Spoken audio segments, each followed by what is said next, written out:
নমস্কাৰ এই মুহূৰ্তত জনাইছো অসমৰ প্ৰত্যেকগৰাকী জনসাধাৰণৰ বাবে কেইবাটা গুৰুত্বপূৰ্ণ খবৰ। আজি হৈছে 22 ফেব্ৰুৱাৰী। আজিৰ দিনটোতে অসমৰ লগতে ভাৰতবৰ্ষৰ বিভিন্ন প্ৰান্তৰ পৰা কেইবাটা গুৰুত্বপূৰ্ণ খবৰ যুগুত কৰা হৈছে। এই মুহূৰ্তত জনাইছো আজিৰ প্ৰথমটো খবৰ। আজিৰ প্ৰথমটো খবৰেই ৰাজ্যবাসীৰ বাবে এটা ডাঙৰ খবৰ। ঘৰৰ বাবে কেনেকৈ কৰিব আবেদন, নতুন নিয়ম প্ৰকাশ কৰিছে চৰকাৰে। শীঘ্ৰেই কৰক চৰকাৰী ঘৰৰ বাবে আবেদন, বৃদ্ধি কৰা হৈছে শেষ সময়সীমা। PMAYUৰ হিতাধিকাৰীৰ বাবে ডাঙৰ খবৰ।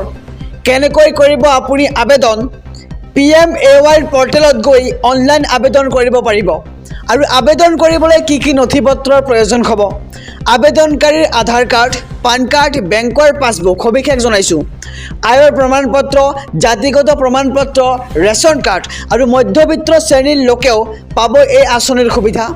বছৰি 3 পৰা 6 লাখ টকা আয়ৰ লোকে কৰিব পাৰিব এই ঘৰৰ বাবে আবেদন।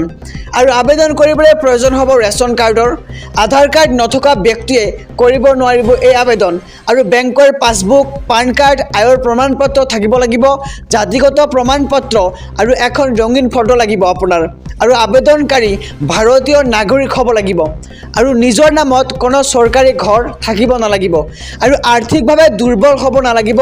লগতে বছৰি আয় 3 লাখৰ পৰা 6 লাখ টকা হ'ব লাগিব। আৰু পকী ঘৰ থাকিব নালাগিব ব্যক্তিজনৰ। আৰু ঘৰত কোনো চৰকাৰী চাকৰিয়াল থাকিব নালাগিব।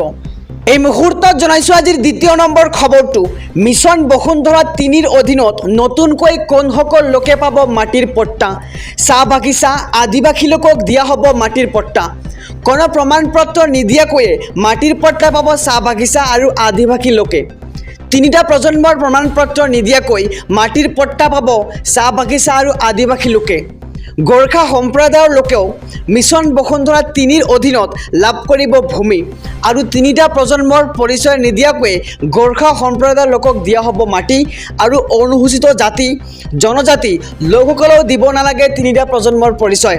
আৰু মাটিত ভোগ দখল কৰি থকা একাংশ সমবায় অনুষ্ঠান প্ৰতিষ্ঠানকো দিয়া হ'ব মাটিৰ পট্টা। অনুমতি অবিহনে চাহ বাগিচাৰ মাটি বেলেগক দিয়াসকল যাব লাগিব জেললৈ। আৰু বাগানৰ মাটি অন্য লোকক প্ৰদান কৰিলে 7 বছৰৰ কাৰাদণ্ড খাটিব লাগিব। আৰু মিছন বসুন্ধৰা 3ৰ অধীনত নতুনকৈ কোনসকল লোকে পাব মাটিৰ পট্টা আমি সবিশেষ জনাইছোঁ। এই মুহূৰ্তত জনাইছোঁ আজিৰ তৃতীয় নম্বৰ খবৰটো। দেশৰ কোটি কোটি কৃষক লৈ আহি গ'ল ভাল খবৰ। কেতিয়া একাউণ্টত সোমাব 16 নম্বৰ কিস্তিৰ ধন? ফেব্ৰুৱাৰীৰ শেষত অথবা মাৰ্চ মাহত ধন লাভ কৰাৰ সম্ভাৱনা। 16 নম্বৰ কিস্তিৰ ধন পাবলৈ কৃষকসকলে কৰিব লাগিব কেইটামান বিশেষ কাম। সম্পূৰ্ণ কৰিব লাগিব KYCৰ কাম। আৰু মাটিৰ নথিপত্ৰ সঠিক ৰূপত থাকিব লাগিব পৰ্টেলত। আৰু DBT অথবা IPPBৰ একাউণ্ট কাৰ্যক্ষম হৈ থাকিব লাগিব। আৰু কেনেকৈ চাব তালিকাত আপোনাৰ নাম? আৰু ইয়াৰ লগতে 2টাকৈ হেল্পলাইন নম্বৰ মুকলি কৰিছে চৰকাৰে। ধন লাভত অসুবিধাৰ সৃষ্টি হ'লেও দাখিল কৰিব পাৰিব আপুনি অভিযোগ। আৰু তালিকাত নাম চাবলৈ লগইন কৰক pmkisan.gov.in-ত। আৰু ইয়াৰ পিছত ক্লিক কৰক বেনিফিচিয়াৰী লিষ্ট অপশ্যনত। আৰু ইয়াত ক্লিক কৰাৰ পাছত ৰাজ্য, জিলা আৰু আপোনাৰ গাঁৱৰ নাম বাছনি কৰক। আৰু ইয়াৰ পিছত আপুনি চাব পাৰিব তালিকাত নাম। আৰু অভিযোগ থাকিলে ডায়েল কৰক 155261 নম্বৰ। ইয়াৰ লগতে ডায়েল কৰক 01124 3000606 নম্বৰত আপুনি দাখিল কৰিব পাৰিব অভিযোগ। আৰু দেশৰ কোটি কোটি কৃষক লৈ আহি গ'ল ভাল খবৰ। কেতিয়া একাউণ্টত সোমাব 16 নম্বৰ কিস্তিৰ ধন আমি সবিশেষ জনাইছোঁ। এই মুহূৰ্তত জনাইছোঁ আজিৰ চতুৰ্থ নম্বৰ খবৰটো। ৰাজ্যৰ 20খন জিলালৈ বতৰ বিজ্ঞান কেন্দ্ৰৰ সতৰ্কবাণী। 20খন জিলাত প্ৰচণ্ড বৰষুণৰ সম্ভাৱনা। কোন কোন জিলাত হ'ব এই বৰষুণ আহক সবিশেষ জানি লওঁ। দক্ষিণ শালমাৰা, ধুবুৰী, বৰপেটা, কামৰূপ, নলবাৰী, লগতে কামৰূপ মেট্ৰ', নগাঁও, মৰিগাঁও, হোজাই, লখিমপুৰ, যোৰহাট, মাজুলী, ধেমাজি, শিৱসাগৰ, চৰাইদেউ, ডিব্ৰুগড়, তিনিচুকীয়া, কৰিমগঞ্জ, কাছাৰ, হাইলাকান্দি। বৰষুণৰ মাজতে বজ্ৰপাতৰ সম্ভাৱনা।